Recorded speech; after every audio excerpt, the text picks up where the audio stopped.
హిందువులకు సంబంధించి సంప్రదాయ దుస్తులు ధరించమని ఎవరన్నంటే మతోన్మాదులు, లేకపోతే కనుక ఆధునికత తెలియదు, ఈ కాలానికి మూర్ఖత్వంగా మాట్లాడద్దని చెప్పి హిందువులే తిడతారు. అదే ముస్లిం సామాజిక వర్గానికి సంబంధించి వాళ్ళ మతాచారాల ప్రకారం దుస్తులు ఇవాళ 100కి 80 మంది ధరిస్తున్నారు. హిజాబులు ధరించడమా, బురకాలు ధరించడం, వాళ్ళ మతాచారాల ప్రకారం వాళ్ళు అంటే వాళ్ళ పెద్దల మాట, వాళ్ళ మగవాళ్ళ మాట, లేకపోతే వాళ్ళ తల్లుల మాట వింటున్నారు.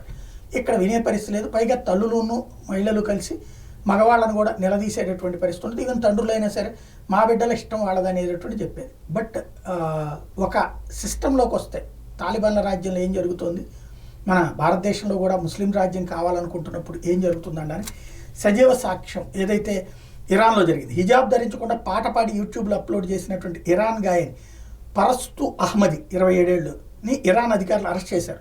సారీనగర్లో శనివారం అధికారులు పరస్తుని అదుపులో తీసుకున్నట్టు ఆమె తరపు లాయర్ మిలాద్ చెప్పారు.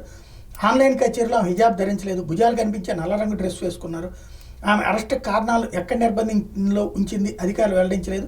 కచేరీ సమయంలో ఆమెతో కనిపించిన కళాకారులు సొహైల్ నసిరి, ఎహ్సాన్ బెయిరగ్డాన్లను కూడా అరెస్ట్ చేశారు. న్యాయశాఖ అధికారులతో మాట్లాడి నిర్బంధం గురించి తెలుసుకుంటామని లాయర్ చెప్పుకొచ్చారు. అంటే చివరికి అరెస్ట్ చేస్తే సమాచారం కూడా ఉండదు, చివరికి లాయర్లకు కూడా దిక్కు లేదు. అక్కడ బహిరంగ ప్రదేశాలు హిజాబ్ లేకుండా సోలోగా పాడటాన్ని ఇరాన్ నిషేధించి హిజాబ్ ధరించకుండా కనిపించిన ఆమ్ని అనే యువత పోలీసుల నిర్బంధంలో ఉండగా చనిపోవడం 2022లో ఇరాన్ వ్యాప్తంగా అల్లర్లకు దారింది. ఇదైతే ఇది మేము బహిరంగంగా అది కదా, లోపల మేము ఇంటర్నల్గా ఆన్లైన్లో కదా అన్నది అమ్మాయి తరపున ఉన్నటువంటి వాదన. కాకపోతే నువ్వు ఆన్లైన్లో చేసేటటువంటిది బయట ప్రపంచానికి అందరికి కనిపించేటది కదా.